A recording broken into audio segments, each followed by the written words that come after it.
Bavdhan Khurd survey number 36 येथील अस्तित्वात असलेला नैसर्गिक नाला बुजवून खासगी बांधकाम व्यावसायिकाच्या फायद्यासाठी पुणे महानगरपालिकेने बेकायदेशीरपणे ऍक्सेस उपलब्ध करून दिल्याचा गंभीर प्रकार उघडकीस आला आहे।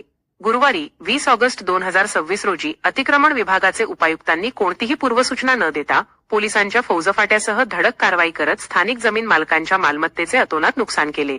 स्थानिक जमीन मालकांनी डीपी रस्त्याखालील बॉक्स कल्वर्टसाठी महापालिकेकडे ₹2,65,35,267 चा भरणा करूनही प्रशासनाने त्यांच्या मागण्यांकडे सोयीस्कर दुर्लक्ष केले। उलट डेव्हलपर्सने प्रायमोच्या नकाशातील नाल्याचा प्रवाह लपवून महापालिका व पर्यावरण नियंत्रण विभागाची दिशाभूल करत विविध परवानग्या लाटल्या। नाल्यात राडारोडा व पाईप टाकून प्रवाह खंडित केल्याने पावसाळ्यात सर्व्हे नंबर 36 मध्ये पाणी साठून करोडो रुपयांचे नुकसान झाले आहे। या प्रकरणी जाब विचारणाऱ्या स्थानिक नागरिकांना सरकारी कामात अडथळा आणल्यास गुन्हे दाखल करू अशी धमकी देत अधिकाऱ्यांनी मनमानी कारभार चालवला आहे। नागरिकांनी प्रश्न व मागण्या केल्या आहेत की पर्यावरण आणि महापालिकेची फसवणूक करणाऱ्या डेव्हलपर्सवर कठोर कारवाई करून सर्व बेकायदेशीर परवानग्या तत्काळ रद्द कराव्यात।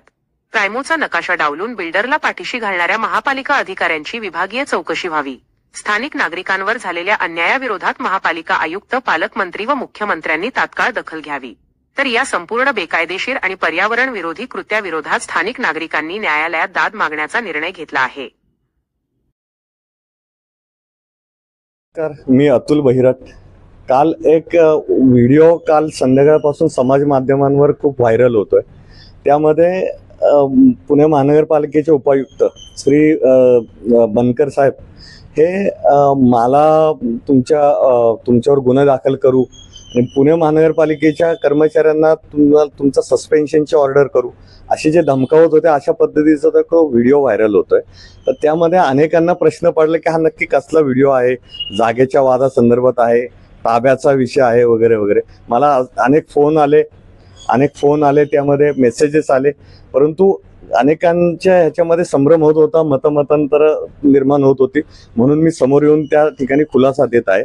खऱ्या अर्थाने काल जी बनकर साहेबांनी आमच्या बावधन येथील सर्वे नंबर 36 मध्ये एक कारवाई केली, जी एक बेकायदेशीर कारवाई होती, कुठलीही नोटीस न देता केली होती।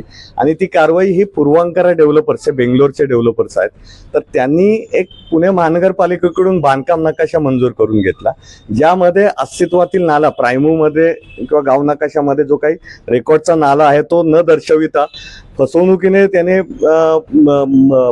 परवानग्या मिळवल्या, प्लॅन सँक्शन करून घेतले आणि त्या ठिकाणी काम चालू होतं।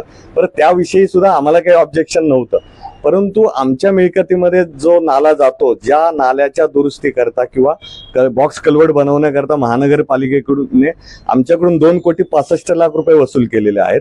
तर त्या ठिकाणी हे मंडळी राडारोडा टाकून, सिमेंटच्या पाईप टाकून नाल्याचा प्रवाह खंडित करून त्या ठिकाणी रस्ता करत होते। त्याला आम्ही विरोध केल्यामुळे महानगरपालिकेचा 150-200 लोकांचा जमाव येऊन त्या ठिकाणी तिथे ब्रिज उभा करून ते बेंगलोरच्या पूर्वांकरा डेव्हलपर करता पायगाड्या घालण्याचं काम काल बनकर साहेबांनी केलेलं आहे, जे निषेधार्ह आहे।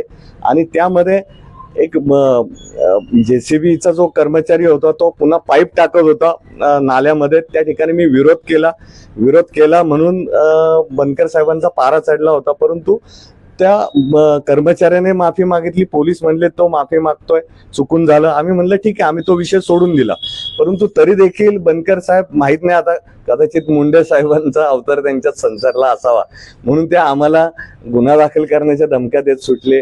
पुणे महानगरपालिकेच्या कर्मचाऱ्यांना ह्यांच्या बांधकामाला स्टॉप वर्क द्या अशा पद्धतीच्या सूचना करत होते, जे काही बेकायदेशीर आहे, ही मुजोरी आहे आणि हा त्यांना मिळालेल्या अधिकाराचा गैरवापर आहे।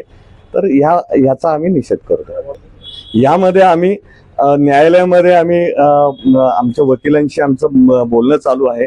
आम्ही न्यायालयामध्ये निश्चितपणे ह्या बेकायदेशीर कारवाईबद्दल, तसेच पूर्वांकरा डेव्हलपर्स यांना ज्या काही चुकीच्या आणि नियमबाह्य ज्या काही परवानग्या दिलेल्या आहेत त्या रद्द करण्यासंदर्भात आम्ही न्यायालयामध्ये जाणार आहोत। तसेच आमच्या अनेक सहकारी लोकप्रतिनिधी जे आहेत ते महानगरपालिकेच्या सर्वसाधारण सभेमध्ये हा प्रश्न सन्माननीय आयुक्तांना निश्चितपणे विचारणार आहे। प्रशासनाला एवढे वर्ष लोकप्रतिनिधींनी लोकांच्या हिताच्या कामामध्ये लक्ष घालण्याची सवय नव्हती, त्यांचा मनमानी कारभार चालला होता, त्यामुळे हा कालचा प्रकार घडलेला आहे। त्या ठिकाणी 2,65,00,000 जे आमच्याकडून महानगरपालिकेने वसूल केलेले आहेत, हे अक्षरशः एकाधिकारशाहीने वसूल केलेले आहेत. आमची कुठलीही चूक नसताना ते पैसे आमच्याकडून वसूल केलेले आहेत. वास्तविक पाहता रस्त्याखाली जर का नाला येत असेल डीपी रोड खाली, तर त्या ठिकाणी बॉक्स कल्वर्ट बनवणे हे महानगरपालिकेचं काम असतं. परंतु अस्तित्वातील नाला ज्याचा प्रवाह बदललाच नाही, केवळ डीपी मधल्या महानगरपालिकेच्या चुकीमुळे जो प्रायमो मध्ये नाला दिसतो, जागेवर नाला आहे, गाव नकाशाला नाला दिसतो, हा त्यांच्या चुकीमुळे जो डीपी मध्ये नाला दिसत नव्हता, तर त्याचं स्थलांतरण अशा त्यांनी बळजबरी करून, म्हणजे माझा जो अर्ज होता तो एक ड्राफ्टिंग एरर दुरुस्त व्हावी म्हणून मी अर्ज केलेला. माझ्या अर्जावर खाडाखोड करून नाला स्थलांतरणाचा त्यांनी प्रस्ताव मान्य केला. हा मुद्दा सुद्धा आम्ही अंतर्भूत करू त्यामध्ये निश्चित. 2005चा जो ड्राफ्ट डीपी प्लॅन जो मंजूर झाला, त्याच्यामध्ये नालाचा प्रवाह चुकीच्या पद्धतीने दाखवला गेला होता. It was a drafting error.